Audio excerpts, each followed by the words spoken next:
Assalamu alaikum wa rahmatullahi wa barakatuh, sister. How are you?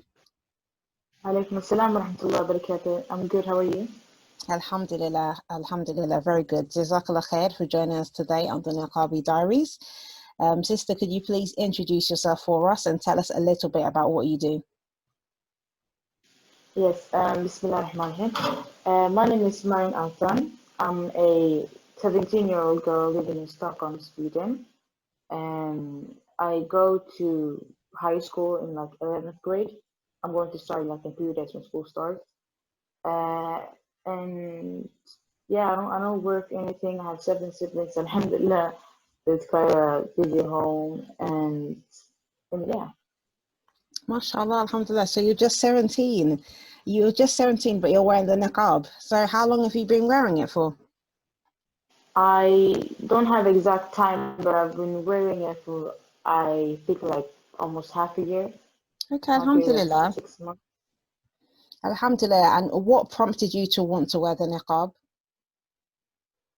Well, it kind of all started with like when my dad, passed away in 2016. I was 13 then, Rahimahullah.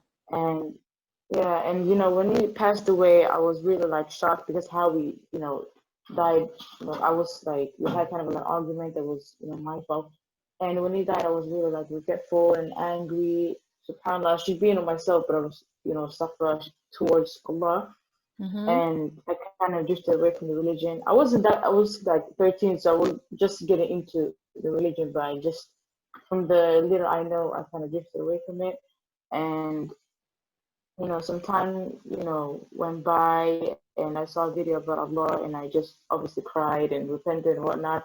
And then, when you're kind of starting to practice again, your iman is like at an all-time high. Mm-hmm. And you have like, you want to do like everything in one go and you don't, take it slow. And, that was, what happened with me. And I started with the jilbab. I had some objections from the, family. They didn't mean in a bad way. It was just like they thought that was like really weird because where I live, it's a lot of older Somali women who wear it. Mm-hmm. And I'm maybe not the most famous in the world, so they thought like, okay, you look like one of them and whatnot. So you can imagine when I started with the family, they were, extra, cautious SubhanAllah. about it and whatnot. Yeah, SubhanAllah. So, but so you mentioned that you're a student. Are you in college? I'm not sure exactly how it works in Sweden, if it's the same as the UK, but you said you live in Stockholm.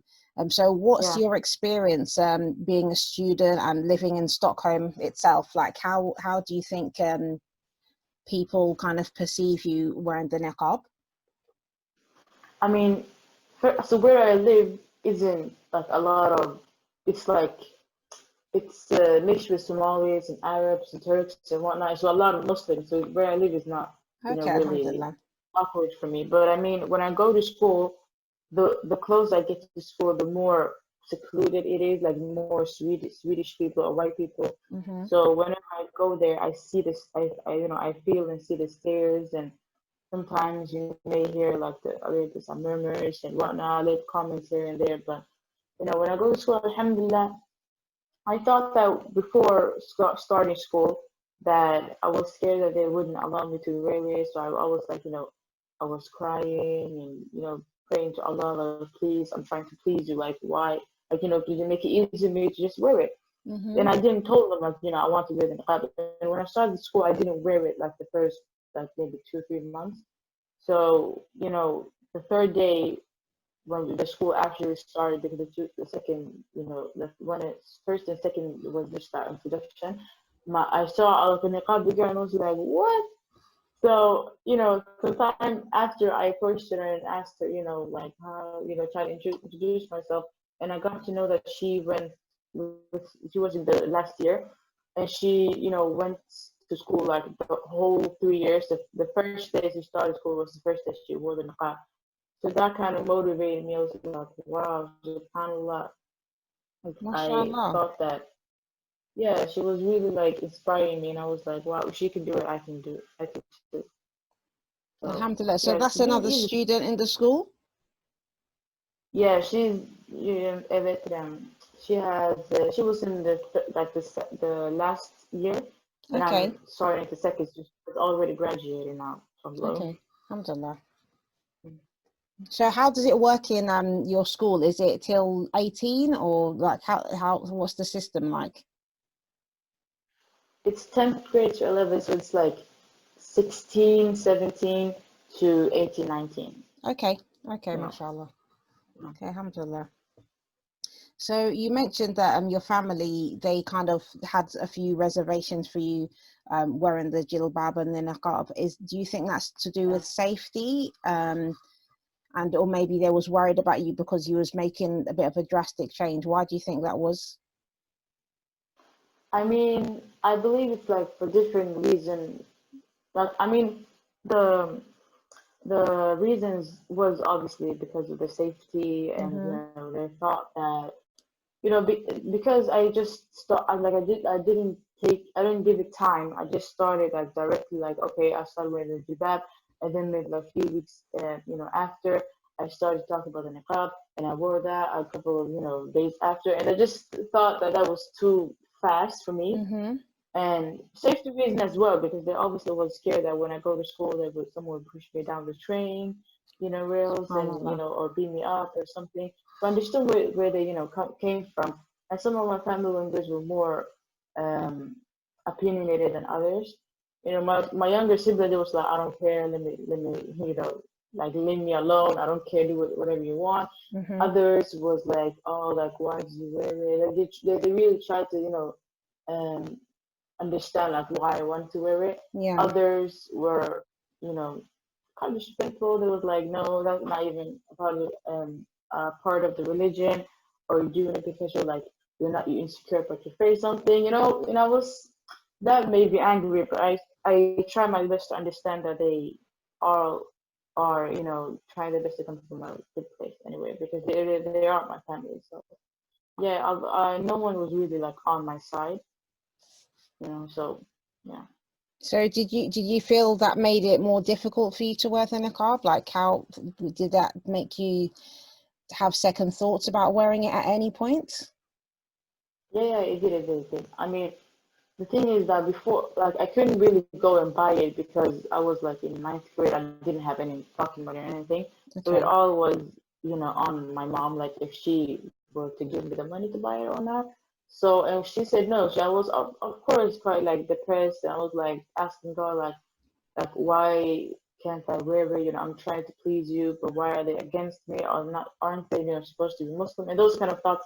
And then I was like, maybe it's something wrong with me. Like, what I mean? I started to kind of doubt myself, and doubt that this was it part of the religion, or was it something that, was extreme, or, I started to doubt myself. I started to doubt Yeah. the religion. I started to be so confused because I thought they were like, aren't they Muslim? Aren't they supposed to, encourage this kind of, stuff? Like, I don't know. Alhamdulillah. So what helped you to kind of um helped you to get reassured that it wasn't like something extreme or whatever, like what made you feel confident to actually do it, apart from the sister that you saw? Obviously, was there anything else?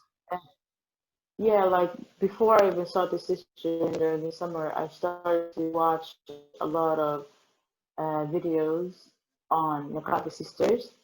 Um, just like how do you eat with it, and people, like doing like vlogs and whatnot. And there Mm-hmm. was one specific video, because I always, my family, the ones who were especially like against it, they were always telling me like, you can't even live a normal life now, you can't do a lot of stuff because you're like covered.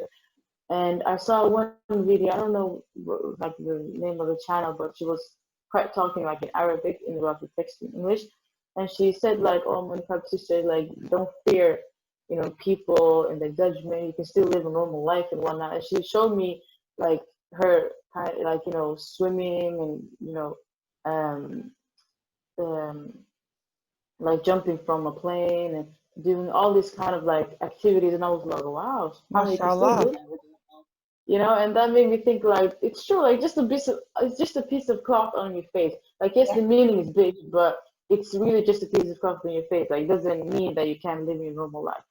And that with other videos, like people, obviously how to eat with it, and speaking normally. And I was thinking, okay, this is just normal people. Like I will be the same person with like a piece of fluff on my face. So it kind of reassured me that this wasn't something that will take away my freedom or anything. That it was just something that would, if anything, enhance my freedom, because now I see what real freedom is. To only be, um, obedient to Allah and whatnot. Alhamdulillah, alhamdulillah. So, what's life like in Sweden in general? I'm just trying to get a good idea, because obviously I live in the UK. I've been born and raised here, and never been to Sweden. And it's a country that I would like to visit, because they've got Northern Lights and things like that. So, what is it like being a Muslim and living there? And also, I'd like to ask you, since the COVID and the lockdown, do you feel that it's more normal now for do people kind of act differently towards sisters who are wearing the niqab because they're also having to cover their face, or do you think there's still kind of a bit of a difference in how people are treating you? I mean, I believe that since the COVID, alhamdulillah, it was so much better. Because honestly, I'm so happy that I'm not happy that COVID happened, because obviously a lot of people died and whatnot. But I mean, just like with the fact that school got now online and people now wear masks. And when I was in school, my iman was really like dropping low, like really really low, because you know except that other girl who was, the Kardashians, she was like the much older than me. She was always, gone. I didn't see her. So I was alone, and I didn't have any real friends there. And all of them, all of them were nice in my school, but they did like either smoke or drink or hang out with boys, and I obviously don't want to do that. So my iman was really, really low, and I started, crying, pray to God, like, please, I'm trying to, you know, like be obedient to you, and always, do things that you're pleased with. But it's so hard when I see all this fitna around me. And then COVID happened, and you had to do online or school, and that gave me time to always to also, kind of replenish myself and just take it easy. And also, when I go out and like, especially when I go to places like the inner city, or more, when it's like less immigrants, which I'm used to, I alhamdulillah didn't see any like comments or anything, because alhamdulillah, everyone is wearing a mask now, like everyone's wearing a niqab now. So there's no like, yes, it's a difference, but no one was really like looking at me, and that was quite a shock, because before, the least they would do was just like staring at me and things out. But now no one even looks to me, and alhamdulillah. And what was if it's a good place to live? I mean, the Swedish people are quite timid people. Like, there are two sides. There's one who's really like, talkative and will ask you so many questions. I think that you're like best friends with them. And then the other types of Swedish people that are really timid and don't like ever speak.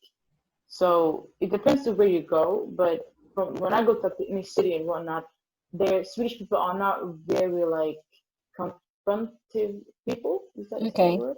Yeah, confrontive. Yeah. And they're not conservative. There's not really like, they won't like in America, maybe, or in the UK, they won't like stand in front of you or shout at you anything. If something, they're actually cowards. Like, they would say a comment, you walk by within like 50 feet like a feet away from you, they would say like some nasty comment, and it's not even like, oh, about your like mom or anything like that. It's more just like, oh, you're so ugly, and they just like run away, and I'm like, what? I didn't even hear what you said. Yeah, So yes, we're not like aggressive or anything, but I would say that most of the time they just look and then look away, because they don't like that to be like comfortable or anything. Alhamdulillah. So apart from that, you wouldn't say, would you say that you've experienced any kind of abuse for wearing the niqab? I mean, no, I recently got a friend, became a friend with a girl who also wears the niqab now. And two times when we were, walking outside, one man said like, "Oh my God," and just like started staring at us up and down. And another time, a man, when he saw us, he said like, "Oh," he was scared. It was like "fee fan," which just means like, "Oh damn," or something like that. I don't know. So we've got those kind of comments, but alhamdulillah, it was nothing like aggressive or physical or anything like that. But I could feel like they didn't want us there, and that was something that was obviously sad. But alhamdulillah, it was nothing really like dangerous. Alhamdulillah. So have you met any other sisters who'd like to wear the niqab in your community, but they maybe are not allowed to wear it, or have you ever met anybody who's been forced into wearing it? Alhamdulillah, I've never. The thing is that I just recently became a friend with a girl who started wearing it like me, like Hmm. out of her own choice. Before that, I didn't know anyone. I didn't have any like even jilbabi friends. I just had like my friends from, third grade, and, since I was small. None Hmm. of them they just wear the normal like scarf and pants and shirts and whatnot. So I didn't even have a friend who has jilbab. So I don't know anyone in my community that was forced or isn't allowed. Um, yeah, I don't know anyone. Alhamdulillah. Alhamdulillah. So have you done any traveling with it then? You said you've been wearing it for almost a year or half a year, you said. Have you Mm. traveled anywhere apart from Stockholm area? Have you left the country with it? No, no, actually, no. I haven't traveled. The last time I traveled was maybe like a year ago or something, or Hmm. 2 years ago. So I haven't left the country with my niqab on. But it is something I'm preparing for. Again, I'm watching a lot of videos and sisters that are talking about it, like how to like their experience, and inshallah, the next break I will maybe visit my sister in England. She lives in the UK, my older sister. So I'll maybe visit her there. But I haven't really traveled with it on. So I haven't traveled. But inshallah, I will. Inshallah. So what are your kind of aspirations that you have? Like you're studying, obviously you're in school and stuff. What would you like to be when you get older? Like I don't have a specific job or like thing I want to be in the future, but or I do want to be, a person that studies the religion, of course, Mm-hmm. and I want to be like, so I want to be like a religious teacher, like teach out the Quran and the aqidah and fiqh and on all that kind of stuff to other Inshallah. young girls. Because when just modesty in general, because when I started doing niqab, I didn't see like a lot of women scholars talking about it, mostly men. And even though there's like the message is more important than the messenger, it's Mm-hmm. still like it didn't feel like that kind of connection. Like it wasn't a woman to woman, it's like a man to Yeah. woman, and I feel like they can't understand the struggle. It's just something easy for them. So when I inshallah want to grow up, I want to be like teach the religion to other young girls and make them inshallah fall in love with modesty, because it's something that we all need, of course, to obey Allah. And I want to make that easy when we build that kind of connection with them, inshallah. Inshallah. So at the moment in how easy is it for to learn Islam where you live? I mean, I have, since my community is like mostly Muslims, like Turks, Arab, and Somali and whatnot. You know, the neighboring, like the hood. I live kind of in the hood, Neighborhood, and the yeah. neighboring, yeah, Hmm. neighborhood, and the one closest to us has like a place where the different activities. Sometimes there are like khutbahs there, and they even have it online, so I can watch it from home. So alhamdulillah, I have, Alhamdulillah.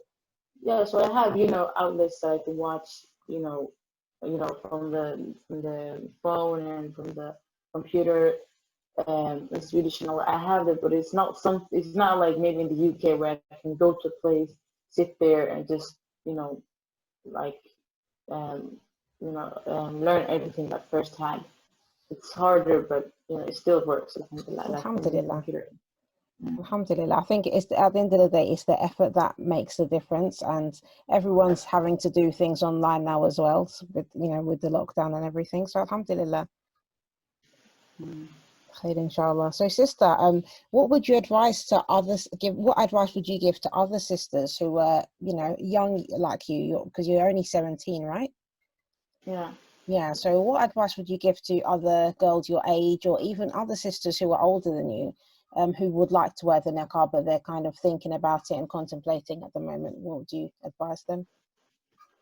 I mean, like since because I wore it when I was 16, I was when I started wearing it, I was 16, and I obviously became 17 while I was wearing it. Because I started wearing it when I was 16, people may think, around in your family or friends and whatnot, they may think that you're too young, but tell them that is you're never too young to worship Allah. As long as you're, a adult in Islam, you have to do everything to, be obedient to Allah and make Him pleased. And His pleasure is much more important, much more valuable than the people. Of course, you should try your best to listen to your father, listen to your mother. But if it goes against Allah, then you know, tell them that this is something that Allah would want from you, and it's something that Allah will make easy for you. Like even when I started wearing it, of course I couldn't wear it because my mom didn't let me in all that. But and also make a lot of dua because if Allah has willed something, no one can come. If Allah has willed something and planned something, no one can come in, in between that. Doesn't matter if you're a mother, if she's the Queen of England, if it's your cousin, it doesn't really matter because my mom didn't let me, and I made a lot of dua and cried to Allah. It's something that pleases you and make it easy to wear it. And then, Alhamdulillah, one time I asked her, can I wear it? She was like, okay, just randomly she let me wear it. So make a lot Alhamdulillah. of dua and have trust in Allah, because you know in your heart and you know that this is something that isn't haram, this is something that a lot of people have abandoned, it's something that Allah loves. And if it's something that Allah loves, why would Allah not make it easy for you to wear it? If it's something that pleases Him, He will of course make it easy for you. Just have a lot of patience as well, because you get a lot of reward of the patience. And you know, and be also that because you're doing something that a lot of people, even the Muslims sadly, are, you know, not used to. You have to be, ready to be alone, like to not maybe have friends that you can also wear the niqab, that wear the niqab with you, and you have to always, a lot of the time, be alone and just, not, just protect yourself from the people around you, And I would say that that is also a good thing because then you have a chance to reflect upon your relationship with Allah and make that stronger, inshallah, and make a lot of dua, honestly. So, to summarize, make a lot of dua, have patience, try to look at videos on before, don't do the same thing as me and just like jump right into it because, there's a lot of things, you have to know about how to eat with it and how to, maybe that's the right one for you because when I first wore I have worn this the two times now. First, when I wore it, I took it off because it wasn't really a niqab for me. Like it was really uncomfortable. I got headaches. And the Mm-hmm. second time now, I've worn that for like 6 months. So I would say invest in a really good niqab Mm-hmm. and have knowledge about it. Why would you wear it? And why do you feel like this is something for you? And then have patience and make a lot of dua, I would say. Yeah. Alhamdulillah. So, it's just I just want to pick up a couple of the point that you just mentioned about the niqab, when the first one that you started wearing and you got Yeah. headache from wearing it. Was it due Mm. to the fabric or maybe the way you was wearing it? Like, what's the difference between that one and the one that you're wearing now? I mean, the ones that I wear now are like from the online, so they're like really like high quality.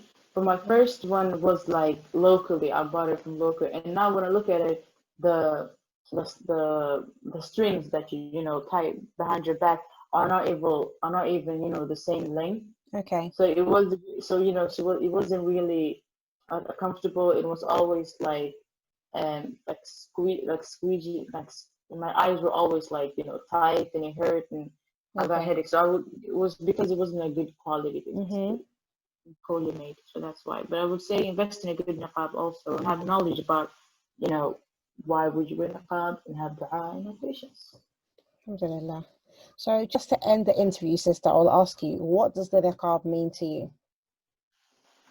I mean, the niqab, alhamdulillah, mean a lot to me because, you know, the obvious reason is because it's a protection, it's a barrier between me and other sins.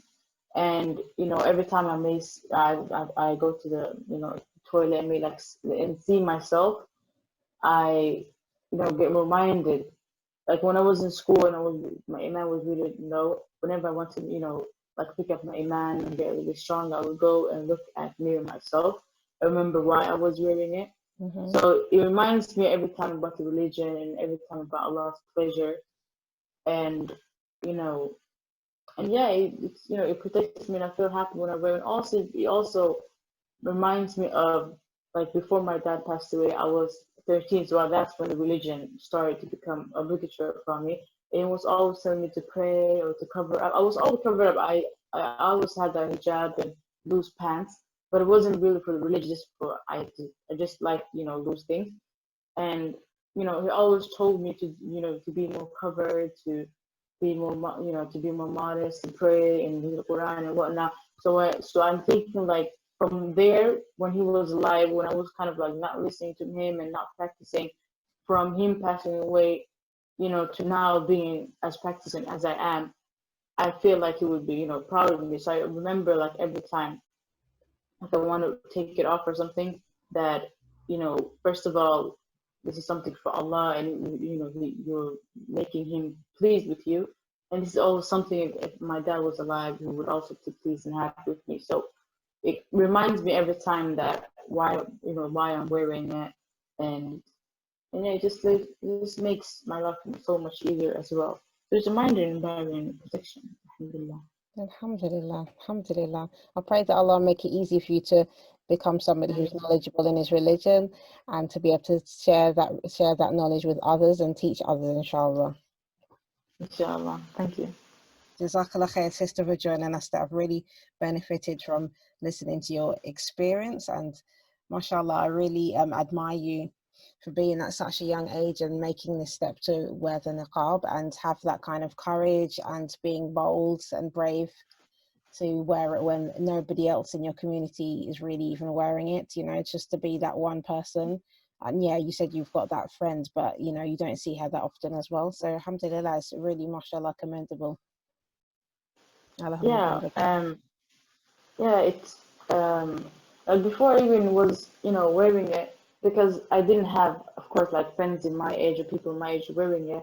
Before I didn't start wearing it, I of course made a lot of dua, like a lot. If this is something that you really want me to wear, because that's something that I forgot to say.